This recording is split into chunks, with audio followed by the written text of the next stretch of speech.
মানুষের চাওয়া, উকিল চায় আপনি ঝামেলায় পড়ুন, ডাক্তার চায় আপনি অসুখে পড়ুন, পুলিশ চায় আপনি বেআইনি কাজ করুন, ইলেকট্রিশিয়ান চায় আপনার বাড়ির ওয়ারিং জ্বলে যাক, বাড়িওয়ালা চায় আপনি যেন জীবনে বাড়ি করতে না পারেন, মুচি চায় আপনার নতুন জুতা ছিঁড়ে যাক, ব্যাংকার চায় আপনার টাকা লোন নিয়ে ঋণগ্রস্ত হন, প্রাইভেট টিউটার চায় আপনার সন্তান পাঠ্যপুস্তকের পড়া কম বুঝুক। শুধুমাত্র মা বাবা, মহৎ মানুষ আর ইউটিউব গ্রুপ চায় আপনি সুস্থ, সফল, সুখী পরিবার ও ধনী হন। অতএব কে আপনার প্রকৃত বন্ধু? Career counselling. আপনার বর্তমান পেশা কি? ধরে নিচ্ছি আপনি একজন স্টুডেন্ট। আপনার পড়ালেখা শেষ করতে আর কত বছর লাগবে? আমরা স্বাভাবিক একটা হিসাব বোঝার জন্য বলতেছি 5 থেকে 7 বছর। আপনার পড়ালেখা শেষ করতে এখনও আরও কত টাকা দরকার? 10 থেকে 12 লাখ টাকা, কম বেশি হতে পারে। সর্বোচ্চ ডিগ্রি অর্জন করতে 25 থেকে 27 বছরে কত লক্ষ টাকা লাগে? 20 থেকে 25 লক্ষ টাকা।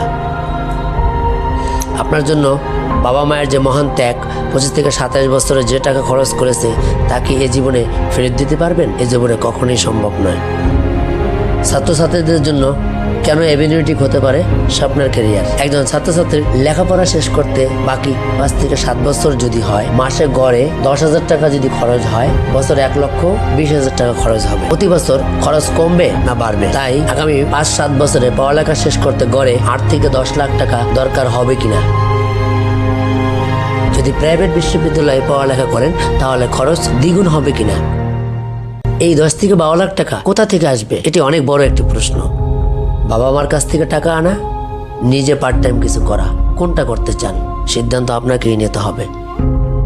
আছে কি সেই সুযোগ?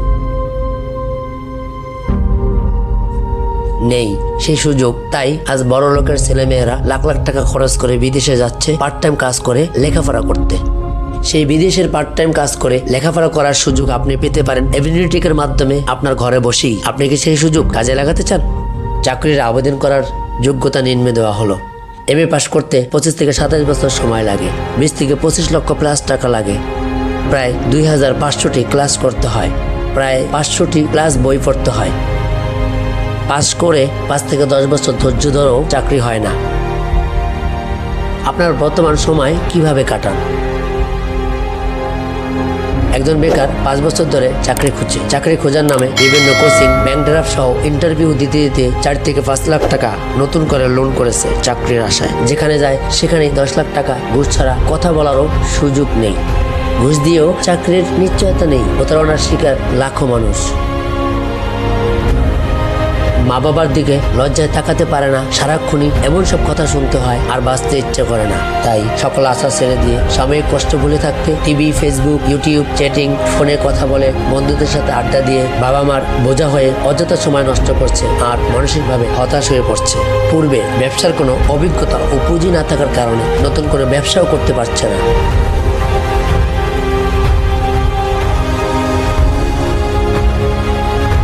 প্রেসিডেন্টের মেয়ে রেস্তোরাঁতে কাজ করছে, সত্যি অবাক খবর। কিন্তু এ থেকে আমরা অনেক শিক্ষা নিতে পারি। একটি কৃষ্ণাঙ্গ মেয়ে চাকরির খোঁজে হন্যে হয়ে ঘুরছেন দাঁড়ে দাঁড়ে। সবখানেই প্রতিযোগিতা, কর্ম খালি নেই, কাজের তেমন অভিজ্ঞতাও নেই, তাই ভালো কোনো চাকরি মিলছে না। মেয়েটির মনে হলো রেস্তোরাঁর পরিচারিকার কাজ তিনি করতে পারবেন। সে কারণে যুক্তরাষ্ট্রের ম্যাসাচুসেটসের বিভিন্ন হোটেল ও রেস্তোরাঁয় গিয়ে ইন্টারভিউ দিতে থাকেন মেয়েটি। প্রথম দিকে বিফল হচ্ছিলেন তিনি। সব রেস্তোরাঁর মালিকই একই কথা বলেন, আমাদের এখানে কোনো লোকের প্রয়োজন নেই, অন্য কোথাও খুঁজে দেখো। কৃষ্ণাঙ্গ মেয়েটি হতাশ হতে থাকেন। একদিন ম্যাসাচুসেটসের মার্থার ভাইনিয়ার্ড নামের একটি দ্বীপে অবস্থিত একটি রেস্তোরাঁয় চাকরি হয় মেয়েটির। প্রথম দিনেই রেস্তোরাঁর মালিক ন্যান্সি তাকে সতর্কবার্তা দেন, কোনো দিনই দেরি করে আসা যাবে না, দেরি করে এলে চাকরি হারাতে হবে। মালিকের কথায় সায় দিয়ে নিয়মিত কাজ করতে থাকেন সেই কৃষ্ণাঙ্গ তরুণী। যথাসময়ে তার উপস্থিতি দেখে রেস্তোরাঁর কর্মকর্তারাও সন্তুষ্ট হন। কাজেও বেশ মনোযোগী তিনি। কাস্টমারদের অর্ডার নেওয়া, দ্রুত খাবার পরিবেশন, টেবিল পরিষ্কার করে দেওয়া সহ অন্যান্য সব কাজই চটপটে করেন তিনি। এরপরও মাঝে মধ্যে কিছু ভুল হয়ে গেলে গালমন্দ শুনতে হয় তাকে। চুপচাপ তাও সহ্য করেন তরুণী। এমন একদিনের ঘটনা, কফির পেয়ালা সরাতে গিয়ে অলক্ষ্যে কিছু কফি এক কাস্টমারের কাপড়ে পড়ে যায়। এতে প্রচণ্ড রেগে গিয়ে রেস্তোরাঁর কর্মকর্তাকে বিচার দেন ওই কাস্টমার। কাঁদো কাঁদো কণ্ঠে সেই কাস্টমারের কাছে মাফ চেয়ে এবারের মতো পার পেয়ে যান মেয়েটি। এইভাবে ব্যস্ততম পরিচারিকার দায়িত্বের উপর ভর করে দিন চলে যেতে থাকে মেয়েটির। একদিন সহকর্মীর জন্মদিন উৎসবে যোগ দিতে হয় মেয়েটিকে। সেখানে কেক কাটার পর দেখা গেল মেয়েটি কেক খাচ্ছে না। জোর করেও তাকে কেক খাওয়ানো যাচ্ছে না। সহকর্মীরা ভাবলেন বেশি সস্তা দরের কেক বলে কি খেতে পারছেন না তিনি। আবার তারা ভাবলেন গরিব ঘরের মেয়েদের এর চেয়ে ভালো কেক চোখেও তো দেখে না, তাহলে এই কেকে কামড় দিতে সমস্যা কি। মেয়েটি জবাব দিলেন পেট ভরা, তাই খেতে ইচ্ছে করছে না। এইভাবেই সবার সঙ্গে মিলেমিশে চলছিল মেয়েটির চাকরি জীবন। একদিন রেস্তোরাঁর এক কর্মী দেখলেন কৃষ্ণাঙ্গ মেয়েটি কাজ শেষে রেস্টুরেন্ট থেকে বের হয়ে একটু আড়ালে গেলেই 6 দীর্ঘদেহী মানুষ তাকে ঘিরে রাখেন আর নিরাপত্তা দিয়ে নিয়ে যান। মেয়েটির আশেপাশে বডিগার্ড দেখে সে তো অবাক।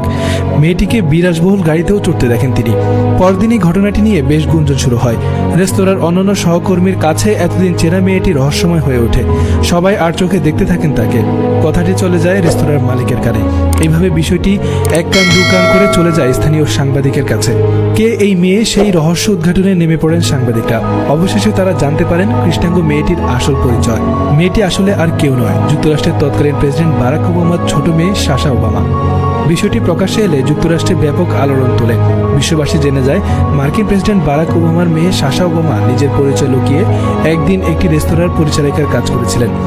গ্রীষ্মকালীন ছুটির ফাঁকে ম্যাসাচুসেটসের ওই রেস্টুরেন্টে কাজ নিয়েছিলেন তিনি। প্রেসিডেন্টের মেয়ে কেন এমনটি করলেন সেই বিষয়ে প্রশ্ন ওঠে।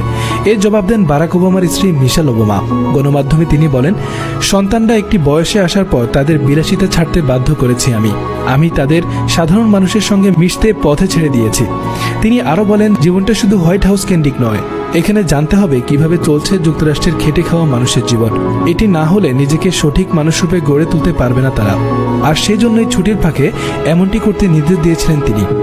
সত্যি এ থেকে আমরা অগণিত শিক্ষা নিতে পারি। ছোটখাটো কোনো কাজ দেখলেই আমরা মনে করি এই কাজটি আমার জন্য শোভা পায় না, কিন্তু কোনো কাজকে ছোট করে দেখার মন মানসিকতা থেকে যে পর্যন্ত আমরা বের হতে না পারবো সে পর্যন্ত উন্নতির শিখরে পৌঁছানোর স্বপ্নটাও দেখা বোকামি হবে।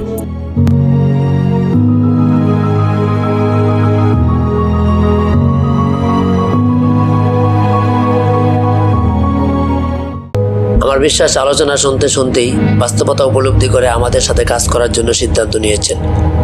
তাই এক মুহূর্ত দেরি না করে ভিজিট করুন এবং ফেসবুক পেজ ফ্রি গ্রুপে জয়েন করুন। আপনার স্বপ্নের ক্যারিয়ার শুরু করুন। আমাদের সাথে থাকার জন্য ধন্যবাদ। Thanks for watching our video. Please subscribe our YouTube channel and visit our website.